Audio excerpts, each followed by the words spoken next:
Sono 175 positivi in Calabria registrati nelle ultime 24 ore, ma è giallo sui tamponi per la regione sono 2.354, ma sul sito del Ministero ne risultano solo 803. Bonafede visita l'aula bunker realizzata in un immobile nell'area dell'ex SIR di Lamezia. Il ministro: questa struttura è il segno tangibile che lo Stato c'è. Torna a casa il vigile del fuoco di 38 anni di Cosenza, guarito dal Covid dopo un mese di sofferenza. È stato dimesso dall'ospedale da campo. La commozione dei colleghi. 16 positivi nella comunità Il Delfino di Castiglione Cosentino, ma la gestione dell'emergenza è stata gestita con tempestività e professionalità. I finanzieri hanno scoperto che un altro boss in Calabria era destinatario del reddito di cittadinanza che percepiva dal 2019. Moltissimi cittadini che hanno aderito all'iniziativa Scatole Scaldacuore voluta dalla Terra di Piero per le famiglie bisognose. Fatale per Mimmo Toscano la sconfitta rimediata in casa con il Venezia. La società ha deciso di intraprendere un altro percorso. Buonasera dalla redazione del TG10, dunque in apertura l'aggiornamento sul coronavirus con il consueto bollettino della Regione. Sono 175 nuovi positivi registrati nelle ultime 24 ore, ma è giallo sui tamponi per la Regione, sono 2.354, ma sul sito del Ministero ne risultano 803. In un giorno si registrano poi 3 decessi. Sono 175 nuovi casi di Covid registrati in Calabria nelle ultime 24 ore, ma è giallo sui tamponi. Sono 2.354 per la Regione, cifra in linea con la media giornaliera, così come risulta dal consueto bollettino, ma sul sito del Ministero vengono riportati solo 803 tamponi. I casi confermati oggi sono così suddivisi: a Cosenza 14, Catanzaro 58, Crotone 1, Vibo Valentia 11, Reggio Calabria 91. Diminuiscono i ricoveri in reparto 335 degenti, 21 invece i pazienti in terapia intensiva. Oggi si registrano 3 decessi che portano il totale delle vittime dall'inizio della pandemia a 399. E nel prossimo servizio il punto sui contagi. È un costo altissimo quello che sta pagando in termini di decessi la Calabria nella seconda ondata di Covid. 230 morti in un mese, con la provincia di Cosenza che per estensione e numero di casi conta il maggior numero di vittime. Dopo la donna di Castrovilla di 87 anni deceduta ieri all'ospedale dell'Annunziata, oggi sono già 3 i nuovi decessi. Un uomo di 80 anni di Cosenza, un altro di 77 di Santa Sofia de Piro e una donna di Cosenza di 88 anni. Salgono, ma di poco, i ricoveri nei reparti di malattie infettive o riconvertiti Covid. Sono 346 negli ospedali calabresi e in quelli da campo, mentre calano i ricoveri nelle terapie intensive dei 3 hub. Sono 21. Il dato relativo ai ricoveri è il riscontro più valido per capire il trend dell'epidemia sul territorio. I numeri in calo nelle ultime settimane sono il sintomo dell'efficacia delle misure intraprese negli scorsi mesi. Sarà fondamentale, per gli equilibri della rete ospedaliera della Regione, mantenere questi livelli anche nel prossimo periodo, che coincide con una fase di misure meno stringenti per la popolazione e le attività commerciali e la riapertura delle scuole. E a proposito di scuole, mentre continuano le riaperture degli istituti nei comuni dove il TAR ha sospeso le ordinanze sindacali, dopo Rende e Crotone anche a Vibo la chiusura è stata cancellata dal Tribunale amministrativo, arriva la prima sospensione dell'attività didattica della scuola primaria Falcone di Cosenza per 4 classi, come conseguenza della positività di una docente. I docenti e gli alunni che hanno avuto contatti con il soggetto positivo sono stati posti in quarantena fiduciaria e saranno sottoposti a tampone. La didattica proseguirà a distanza. Torna a casa il vigile del fuoco di 38 anni di Cosenza, guarito dal Covid dopo un mese di sofferenza, è stato dimesso dall'ospedale da campo. La storia ha il suo lieto fine. Le sirene spiegate dei vigili del fuoco annunciano la vittoria. Lui si chiama Francesco, ha 38 anni e dopo un mese trascorso in ospedale, prima all'Annunziata e poi all'ospedale da campo super attrezzato dei militari, si riprende la sua vita. Dopo quasi un mese riabbraccia la sua famiglia. Ad attenderlo, infatti, trepidanti ed emozionate, la sorella e la moglie di Francesco, che vedono anche loro la luce dopo un periodo di paure e incertezze. È stato un vero e proprio incubo, qualcosa che spero che non succeda a nessuno, perché è stato male lui, siamo stati male noi all'esterno, abbiamo passato i momenti più brutti della nostra vita. Un lungo applauso, così viene accolto Francesco dai suoi fedeli compagni che in questa dura lotta non l'hanno mai lasciato solo. Lui sorride e commosso fa il segno della vittoria. Ce l'ho fatta. Grazie di tutto, grazie di tutto. Da oggi ricomincia a vivere, dopo la sofferenza e i lunghi giorni trascorsi in un letto d'ospedale. Come stai? Bene, bene. Oggi bene. Dopo un mese torno a casa dalla famiglia. Quindi meglio di questo non si può. Cosa stai provando in questo momento? Una forte emozione per andare a riabbracciare i miei figli a casa. Io ho 38 anni, non ho nessuna malattia pregressa e non me la sono vista bene. Francesco ha spento l'incendio più difficile della sua vita. Ad attenderlo a casa, come ci ha riferito la moglie, c'erano le figlie con cartelloni e striscioni colorati per celebrare, finalmente, la fine di quest'incubo. Abbiamo vinto anche alla grande. Un bacione grande a tutti, grazie. E vediamo l'attività nell'ospedale da campo di Cosenza. Alle ore 14 c'erano 7 pazienti ricoverati nell'ospedale da campo dell'esercito italiano di Vagliolise. Continuano le dimissioni di degenti trasferiti dall'Annunziata nel padiglione ospedaliero militare. Un'altra è prevista in queste ore. Nelle corsie i medici militari applicano le terapie condivise con il nosocomio Bruzio, che seguono le linee guida nazionali modificate in questi mesi di battaglie e sperimentazioni contro un virus nuovo e insidioso. Quello che è molto importante appunto in queste fasi di ricovero, soprattutto nei pazienti di bassa e media intensità che vengono ricoverati nel nostro ospedale militare da campo Covid, dicevo, quello che è molto importante è appunto il dosaggio dell'ossigeno, del cortisone e la terapia con l'eparina. Ovviamente ci sono altri farmaci che prima venivano utilizzati appunto come gli antibiotici. Noi sappiamo che comunque la somministrazione degli antibiotici è importante nel trattare gli effetti del Covid, quindi se per caso ci sia appunto il rischio o l'evoluzione di questa patologia virale in una patologia di tipo batterica polmonare. Non esiste una cura specifica per il Covid-19, ma alle medicine e ai trattamenti di sicuro bisogna aggiungere l'umanità, quella che medici e infermieri di ospedali militari e civili offrono ai degenti, bisognosi di attenzioni, oltre che di farmaci. Spesso chi offre il proprio aiuto con passione e cuore viene ripagato con la stessa moneta. Teniamo molto all'aspetto psicologico, noi passiamo moltissimo tempo con i nostri pazienti, non solo nelle cure, ma appunto noi parliamo con loro e cerchiamo appunto di andare oltre quegli indumenti protettivi che noi indossiamo. Una volta dimesso ha abbandonato appunto la tenda, mi ha visto da lontano e mi ha chiamato per nome. Era la prima volta che mi vedeva senza indumento protettivo e ovviamente non potevamo né stringerci la mano né abbracciarci, ma ci siamo abbracciati con lo sguardo. Da Cosenza a Crotone per l'attività di emergency che gestisce l'ospedale da campo allestito proprio nella città pitagorica. A Crotone il supporto di emergency ai sanitari impegnati nella lotta al Covid. Nessun paziente al momento nell'ospedale da campo allestito all'ingresso del San Giovanni di Dio. Ci sono 2 tende, non sono in questo momento utilizzate, sono tende che sono presenti se dovesse mai nel prossimo futuro esserci un aumento di quello che è la popolazione affetta da Covid all'ospedale di Crotone. La nostra scelta è stata quella di comunque allestire un'area all'interno dell'ospedale, quindi assolutamente non precaria come può essere una tenda, dove dare proprio il senso della continuità delle cose e non del momento dell'emergenza, soltanto utile nell'ambito emergenziale. Una di queste tende potrà, se fosse mai necessario, ospitare 8 malati. L'altra tenda è stata adibita a vestizione e svestizione del personale medico, sanitario e infermieristico.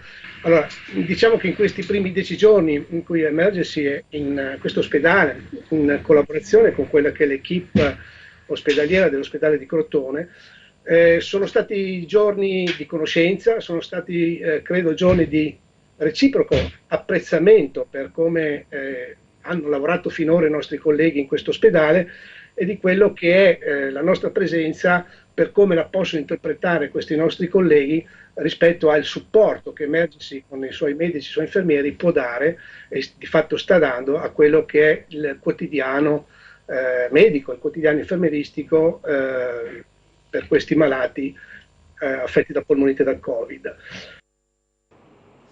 Il ministro Bonafede oggi in Calabria per vedere a che punto sono i lavori dell'aula bunker di Lamezia Terme, dove si celebrerà il processo Rinascita Scott. Vediamo.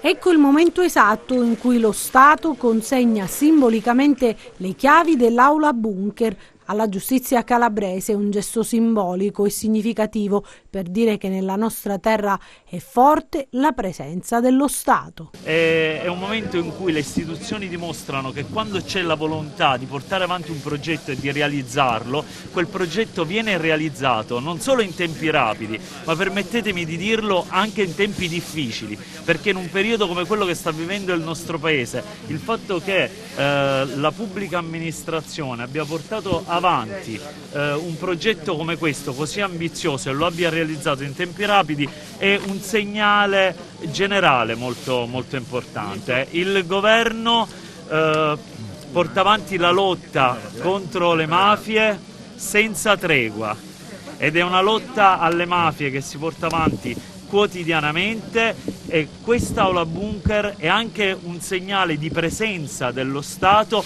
qui in Calabria, in una terra difficile. Soddisfatto per questa visita e per il lavoro svolto anche il procuratore di Vibo. Finalmente vedrà alla luce quest'aula e adesso vediamo, hanno fatto in tempi record tutti i lavori e veramente siamo riusciti a portare il processo qua a Catanzaro. Questo grazie anche alla testardaggine di Nicola Gratteri, che ci ha messo il cuore per fare tutto questo. Anche il governo regionale è al fianco di magistrati e del ministro in un giorno importante per la Calabria, che dà dimostrazione che i processi, anche quelli più impegnativi, possono essere celebrati proprio in questa terra che ha il dovere di rialzarsi e combattere contro soprusi e malaffare. Un ringraziamento di cuore a quello che Iole ci ha lasciato. Io continuerò a stare vicino per tutto il tempo in cui ci sarò, perché qui la giustizia abbia una propria casa. Ringrazio il Ministro che oggi è venuto a trovarci, ringrazio il Presidente della Corte d'Appello, il Procuratore Generale, ringrazio il Procuratore Gratteri, perché se non fosse stato per loro probabilmente e per Iole tutto questo non sarebbe mai potuto accadere. Vediamo invece adesso qual è la situazione all'interno della comunità Il Delfino di Castiglione Cosentino, dove si registrano 16 casi positivi al Covid. Nelle scorse settimane, nel monitoraggio che facciamo sugli ospiti dei nostri centri di accoglienza di Castiglione Cosentino e di Pignano, abbiamo riscontrato in alcuni di loro sintomi assimilabili al Covid. In 2 in particolare sono stati fatti tamponi rapidi che hanno dato esito positivo, per cui abbiamo informato prontamente l'azienda sanitaria provinciale e sono stati organizzati i tamponi molecolari che hanno dato esito positivo per 16 migranti a Castiglione Cosentino e 12 di Pignano. Sono stati posti immediatamente in isolamento e tutti gli altri in quarantena cautelativa. Gli operatori dei 2 centri non sono risultati positivi e noi abbiamo immediatamente disposto il nostro protocollo di prevenzione che stiamo utilizzando dal mese di marzo di quest'anno, affiancato dall'attività del Dipartimento di Prevenzione, che ha organizzato con noi il controllo e il monitoraggio sulle condizioni di salute di tutti gli ospiti, che al momento sono asintomatici e che speriamo nei prossimi giorni al secondo tampone possano risultare tutti negativi. La cronaca adesso: il reddito di cittadinanza veniva percepito in modo illecito da un boss dell''ndrangheta e da familiari di detenuti anche affiliati alla criminalità organizzata, e quanto ha scoperto la Guardia di Finanza di Crotone. Queste che vi mostriamo sono solo alcune auto di lusso nella disponibilità del presunto boss Alfonso Mannolo, ritenuto a capo della cosca di 'ndrangheta di San Leonardo di Cutro, che percepiva illecitamente il reddito di cittadinanza. ville, contanti, auto e disponibilità finanziarie che stridono con il sussidio statale percepito. La scoperta è dei finanzieri del comando provinciale di Crotone, che hanno individuato anche altre 7 persone, familiari, conviventi di soggetti arrestati insieme a Mannolo, accusato di associazione mafiosa, traffico di droga, riciclaggio, estorsione e usura nell'ambito dell'operazione denominata Malapianta, tutti indebiti destinatari del sostegno economico grazie a false dichiarazioni. Il danno erariale ammonterebbe a 92.000 euro, richiesti sequestri per 430.000 euro e tutti sono stati denunciati alla Procura di Crotone. Tragedia nel Cosentino, una donna di 70 anni è morta a causa di un incendio scoppiato per cause che sono in corso di accertamento ma che dovrebbero essere di natura accidentale nella sua abitazione di Luzzi. Secondo quanto si è appreso, la donna sarebbe morta per il soffocamento provocato dal fumo e per le successive ustioni. Il rogo ha provocato anche il ferimento del marito della donna, trasportato in ospedale da personale del 118 intervenuto sul posto insieme alla squadra dei vigili del fuoco del comando provinciale di Cosenza, che hanno spento le fiamme. E torniamo ad occuparci dei brogli elettorali nel corso delle ultime amministrative di Reggio. Nuovi particolari emergono dall'inchiesta. Non esce bene l'immagine della città e di chi dai banchi della maggioranza si è proposto di governare Reggio Calabria dopo il successo del settembre scorso. L'inchiesta sui brogli elettorali che ieri ha portato agli arresti domiciliari il capogruppo PD in Consiglio Comunale Antonino Castorina, avvocato, e il presidente di un seggio sotto monitoraggio della Digos, Carmelo Giustra, adesso fa tremare molti. La genesi dell'indagine nello svolgimento del ballottaggio, quando agenti e funzionari della Digos rilevano anomalie in un seggio di Santa Caterina. Un rappresentante di lista viene trovato in possesso di alcuni duplicati di tessere elettorali. Perché ha con sé quei documenti? È una domanda che si pongono gli investigatori. Da lì comincia un'attività di verifiche incrociate. In comune si scopre che, essendo stata cambiata una regola in corsa, con una autocertificazione si possono ottenere i duplicati. Dunque l'indagine si allarga. Al momento 8 seggi sono nell'occhio del ciclone, ma potrebbero diventare molti di più. Il sindaco Falco Matà in una nota parla di un fenomeno circoscritto. Il suo rivale Minicucci alle scorse elezioni chiede invece il ritorno al voto. La città dolente, come la definì un maestro di giornalismo, Saverio Pedullà, si piega su se stessa ancora una volta. Ancora la cronaca, gettano uno zainetto con della droga dal balcone. Sono stati arrestati dai carabinieri 2 coniugi a Reggio Calabria nel corso dei controlli del territorio. Oltre ai 150 militari impegnati nel rione Marconi di Reggio Calabria, passato a setaccio con il fine di reprimere e prevenire reati in materia di droga e armi. In questo contesto i carabinieri della compagnia di Reggio Calabria e i loro colleghi dello squadrone eliportato cacciatori, con il supporto di unità cinofile e di un elicottero dell'8° elinucleo di Vibbo, hanno eseguito diverse perquisizioni domiciliari e controlli sul territorio. Il bilancio di questa attività registra l'arresto di 2 coniugi per detenzione a fini di spaccio di marijuana. I 2 che hanno precedenti specifici sono stati arrestati dopo che dal balcone della loro abitazione i militari hanno visto lanciare uno zainetto di tipo scolastico. Lo zainetto è stato raccolto dai militari che avevano circondato il palazzo in cui la coppia abita. All'interno sono stati trovati 200 grammi di erba. Successivamente in casa sono stati trovati 500 grammi della stessa sostanza stupefacente, già suddivisi in varie dosi e pronti ad essere immessi nel mercato. I carabinieri hanno poi denunciato 2 soggetti per furto di energia elettrica e un altro per resistenza a pubblico ufficiale. Controlli anche sulla circolazione stradale, verificate le posizioni di 300 soggetti e controllati 50 veicoli, 12 di questi sono stati sequestrati. Il crollo di un costone a Cassano allo Ionio, fortunatamente non si registrano vittime, ma tanta paura per gli abitanti della zona. Sfiorata la tragedia a Cassano allo Ionio, ieri pomeriggio un costone di roccia in zona Grotte dell'Arena si è staccato abbattendosi su un fabbricato ristrutturato a uso magazzino. Fortunatamente nessun ferito. Parte della frana ha interessato il giardino di un'abitazione ostruendo la via principale di accesso ad un piccolo quartiere abitato. Danneggiata anche una smart parcheggiata vicino al magazzino.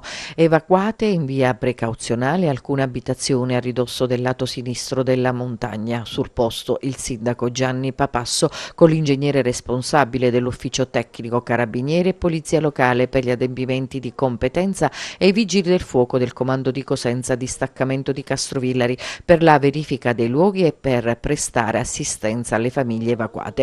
Intanto ieri sera si è provveduto con un servizio di vigilanza a scongiurare eventuali atti di sciacallaggio, mentre questa mattina un drone ispezionerà la parete rocciosa, mentre da terra alcuni geologi controlleranno eventuali altri distacchi dalla parete rocciosa. Parliamo adesso di solidarietà. Moltissimi cittadini che hanno aderito all'iniziativa Scatole Scaldacuore voluta dalla Terra di Piero per le famiglie bisognose. Oggi diciamo che consegniamo le vergini, 4 miglia, Casali, Zumpane c'è di sì. San Fili se la vede Albino. Otiziana va 2 pure. Città 2000 ci possono arrivare anche noi. Saranno smistati in queste ore le scatole scaldacuore arrivate in questi giorni all'associazione Terra di Piero. Siamo andati a vedere quanto è grande il cuore dei cosentini e non solo, che hanno donato ai meno fortunati. La generosità che ha Cosenza secondo me è proprio è fuori da ogni, forse anche fuori da ogni logica. Abbiamo fatto un piccolo appello l'altro giorno su Facebook, quindi nemmeno che letto da tutti quanti, guardate che cosa è successo. Siamo sommersi da pacchi, siamo sommersi anche da promesse di pacchi, quindi ci sarà ancora fino a Natale migliaia e migliaia di pacchi che arriveranno, che noi stiamo cominciando a distribuire. Da oggi inizierà la distribuzione alle case famiglie, alle posti occupati, a tanta gente che ha bisogno e tanti bambini che non vedrebbero il Natale in maniera molto diversa se non ci fosse questa generosità dei cosentini di cui parlavamo prima. Mentre eravamo lì nella sede dell'associazione continuavano ad arrivare scatole e scatole, perché la generosità soprattutto in questo periodo è tanta. Noi abbiamo dato un termine fino al 22 più o meno, quindi invitiamo ancora tutti quanti a fare questo piccolo gesto di solidarietà, che però è molto molto importante, è fondamentale anche per la crescita dei bimbi, che avranno la possibilità di passare il Natale come tutti gli altri, e non è poco. Il progetto, denominato Scatole Scaldacuore, partito dai social, ha avuto una eco in poche ore davvero sbalorditiva. Sono 3 pacchi praticamente, uno può fare quello per bambini e bambine ovviamente, per adulti, maschi e femmine. Si prepara, si mette quello che si vuole e poi si specifica se va a quale categoria va. E poi noi provvediamo a distribuire tramite la rete che abbiamo costruito da tanto tempo, ma in particolare da quando c'è stato il lockdown di marzo. Ma il bisogno è grande, perché soprattutto in questa pandemia molte famiglie non riescono a mettere insieme il pranzo con la cena. C'è un bisogno a volte anche molto nascosto per la vergogna, che però è molto pregnante ed è molto serio. Le politiche governative non bastano nel modo più assoluto, ovviamente non basta nemmeno quello che facciamo a livello di volontariato, è una piccola goccia, però bisognerebbe cambiare tutto il sistema del welfare e renderlo efficiente, renderlo soprattutto comprensibile ai bisogni delle persone. Siamo allo sport, parliamo di calcio. Il Crotone pareggia a Udine, 0-0 il risultato nell'anticipo della 12ª giornata del campionato di Serie A. La Reggina invece, dopo la sconfitta rimediata in casa con il Venezia, licenza Toscano. Vediamo. Costa cara a mister Toscano la seconda sconfitta consecutiva della Reggina, che dopo il Bentegodi contro il Chievo venerdì scorso, anche nell'anticipo della 12ª giornata, subisce il KO dal Venezia. Eppure gli Amaranto erano riusciti a sbloccare il risultato all'11° con Lafferty e a sprecare diverse occasioni per il raddoppio. Poi nella ripresa un vero e proprio blackout per i padroni di casa, che ha permesso ai lagunari prima di pareggiare i conti con il neoentrato Aramu e 5 minuti più tardi con Bocalon, che condanna all'esonero il tecnico Mimmo Toscano. Nella tarda serata arriva la notizia da parte del club del presidente Gallo, che ha deciso di affidare la squadra momentaneamente a Gianluca Falsini, allenatore della Primavera, in attesa di individuare un sostituto. Vediamo adesso come ha chiuso la borsa.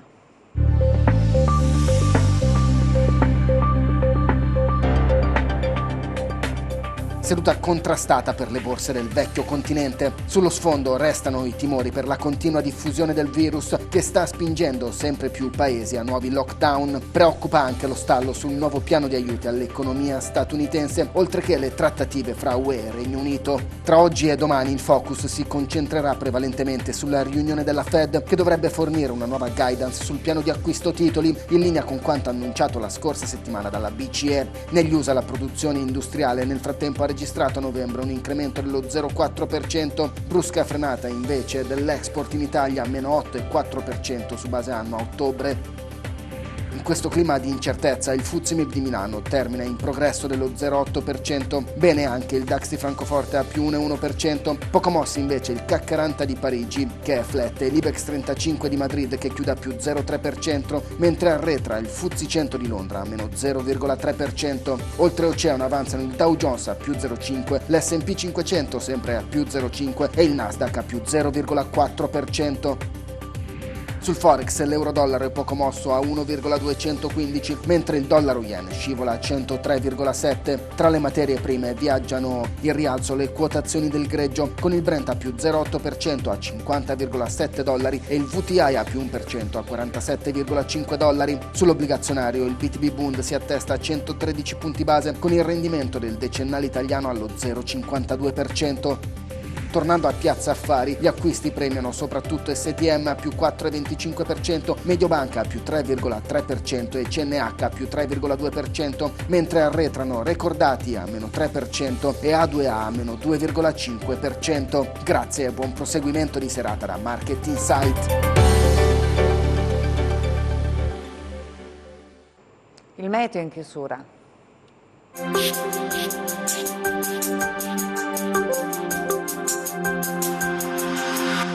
Ben ritrovati da Meteo in Calabria. Un promontorio di alta pressione di origine nordafricana mantiene condizioni di tempo stabile con ampi spazi soleggiati sulla Calabria. Possibile transito di velature e nubi stratiformi durante la giornata di martedì. Domani cielo generalmente sereno o poco nuvoloso ovunque, con passaggio di velature nel corso della mattinata. Temperature in lieve aumento nei valori massimi. Domani venti deboli di direzione variabile ovunque, mari calmi o quasi calmi. Per ulteriori approfondimenti vi rimando al sito www.meteoincalabria.com e alla nostra pagina Facebook Meteo in Calabria. Ed è davvero tutto, grazie per l'attenzione e buona serata.